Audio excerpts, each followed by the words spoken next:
Assalamualaikum warahmatullahi wabarakatuh. Untuk kali ini, materi yang akan kita bahas adalah distribusi frekuensi data tunggal.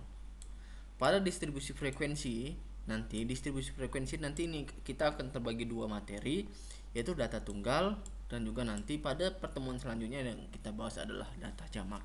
Nah, jadi di sini ada 4 yang akan kita bahas, yaitu tentang bagaimana sih menyusun distribusi frekuensi. Kemudian kita mencari nilai min, median, modus terhadap si data tunggal. Oke ya. Jadi sini ada 4, nanti kita bahas apa sih distribusi frekuensi. Kemudian kita akan mencari nilai min, median, dan modus dari si data tunggal. Oke. Jadi di sini kita masuk apa sih pengertian daripada distribusi frekuensi. Jadi di sini dikatakan bahwasanya distribusi frekuensi di sini adalah untuk mengatur, menyusun ataupun meringkas dari data. Oke. Lagi distribusi frekuensi di sini adalah untuk mengatur, menyusun ataupun meringkas dari data. Yang tujuannya untuk apa sih? Tujuannya untuk apa? Tujuan utama dari kita melakukan distribusi adalah agar data itu lebih mudah untuk dipahamin atau dibaca. Contohnya gimana? Misalnya ini ada banyak data nih. Nah, dari data ini kemudian ini kan datanya masih random. Maksudnya data random, kita berarti ketika kita bacanya berarti harus kita lihat satu-satu. Jika kita berbicara distribusi frekuensi, nantinya kita akan membuat sebuah tabel. Oke, nantinya akan kita buat sebuah tabel yang dimana data ini akan kita susun ke dalam tabel seperti ini.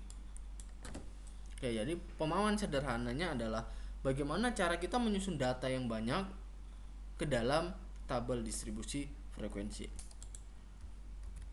Jadi setelah data disusun ke dalam tabel tadi, kemudian di sini untuk frekuensi berarti di sini adalah kita menghitung banyaknya data tersebut.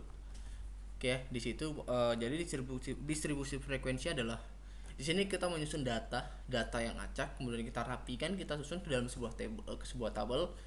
Kemudian kita hitung banyaknya atau jumlah dari masing-masing datanya. Yaitulah penjelasan terkait dengan distribusi frekuensi. Oke, selanjutnya. Oke, dengan demikian distribusi frekuensi merupakan salah satu keadaan yang menggambarkan bagaimana frekuensi dari gejala atau variabel yang dilambangkan dengan angka telah tersalur, terbagi, tersebar, dan juga terpancar.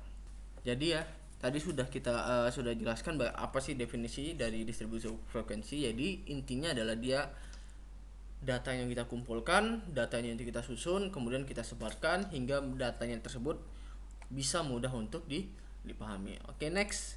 Berarti selanjutnya di sini contohnya. Nah, contoh di sini penyusunan daripada data distribusi frekuensi data tunggal. Nah, di sini contoh untuk penyusunan distribusi frekuensi data tunggal.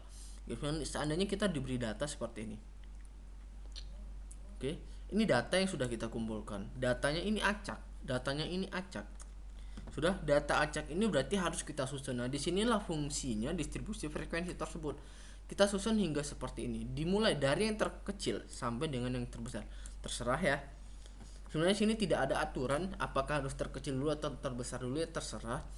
Mau yang besar dulu baru yang kecil, ya itu nggak ada masalah. Yang penting adalah memudahkan untuk dibaca. Maksudnya dibaca, kita bisa ngeliat nih angkanya ada berapa. Berarti ada angka 7, 6, 7, 8, 9, 10, 11, 12, 13, 14. Nah, kalau di sini kan berarti kita harus cek satu-satu nih. Misalnya 12, apakah di sini ada 12 lagi? Berarti kan kita harus ngecek seperti ini. Kalau seperti ini kan berarti lebih memudahkan kita untuk membaca data yang ada. Oke ya, kemudian dari data inilah yang akan kita susun ke dalam tabel distribusi frekuensi. Dari data inilah yang akan kita susun ke dalam tabel distribusi frekuensi. Berarti di sini ada 6 datanya. Ada 6, bukan 6. Kita hitung ada 1, 2, 3, 4, 5, 6, 7, 8, 9. Apa kata Pak? Oke, jadi data di sini tadi ada 1, 2, 3, 4, 5, 6, 7, 8, 9. Ada 9 data. Berarti pada tabel distribusi frekuensi nanti itu ada 9 data yang kemudian dari 9 data ini kita hitung untuk jumlahnya. Oke, gimana caranya kita lihat di sini. Oke, berarti di sini ada 9 ya. 1, 2, 3, 4, 5, 6, 7, 8, 9. Frekuensinya gimana? Frekuensinya adalah berapa banyak data itu muncul. Maksudnya gimana sih Pak? Kita lihat pada data tadi angka 6 ini muncul berapa kali? Angka 6 ini muncul berapa kali? Kita lihat. Berarti di sini munculnya 1, maka frekuensinya kita buat adalah 1. kan datanya di sini data yang 6 angka 6 ini 1, maka pada tabel di sini kita buat adalah 1. Kemudian kita 7, dari mana dapatnya 1? Kita lihat pada tabel pada data ini berarti dia muncul 1 kali. Berarti di sini frekuensinya kita buat adalah 1. Kemudian 8 di sini dapat 4 gimana? Di sini angka 8 muncul ada 4 kali. 1 2 3 4. Begitu seterusnya sampai dengan yang ini. Sehingga didapatlah didapatkan frekuensinya adalah 20. Dari mana nih total frekuensinya? Itu adalah jumlah. Berarti ini 1 tambah 1, kemudian 1 tambah 1, kemudian tambah 4, tambah 2, tambah 5, tambah 2, 3, 1 dan terusnya. Berarti di sini totalnya adalah 20. Kemudian setelah kita buat atau kita susun distribusi frekuensi ini, barulah kita bisa menghitung nilai min, median, dan modusnya. Gimana caranya? Oke, di sini pertama kita adalah menghitung min. Nilai min di sini adalah nilai rata-rata. Oke, nilai min di sini adalah nilai rata-rata. Jadi di sini kita akan mencari nilai rata-rata dari data tunggal, yang dimana rumusnya adalah x rata-rata sama dengan sigma x dibagi dengan n. X di sini adalah x rata-rata, kemudian x di sini sigma berarti total nilai ya. Total nilai, n adalah banyaknya data. Oke, contohnya seperti ini. Yang tadi ini data yang ini. Contohnya kita gunakan data yang ini. Udah, berarti jumlah datanya ada berapa? Ada 20. Jumlah datanya ada 20 nih, total frekuensinya ada 20. Oke, berarti di sini kita jumlahkan nih 12 ditambah 13 tambah 8 tambah 7 tambah 10 tambah 11 sampai dengan yang di akhir. Oke. Setelah kita tambahkan, kemudian kita bagikan dengan 20 sehingga dapatnya seperti ini. Berarti x rata-rata ini adalah sigma x, berarti sigma total nilai dari x dibagi dengan banyaknya data. Berarti ini adalah 198 dibagi dengan 20. Maka hasil dapatnya adalah 9,9. Inilah berarti dari data yang ini. Maka didapatkan nilai minnya adalah 9,9. Oke, kemudian setelah nilai min, selanjutnya yang kita cari adalah nilai mediannya. Oke, nilai median adalah nilai tengah. Oke, kalau nilai tadi yang nilai min adalah nilai rata-rata, nilai median adalah nilai tengah. Berarti nilai tengah ini ada dua. Ada dua caranya. Kenapa? Karena untuk mencari nilai tengah itu ada dua. Bisa pertama datanya jumlahnya ganjil, dan yang kedua adalah datanya adalah jumlahnya genap. Jumlah datanya.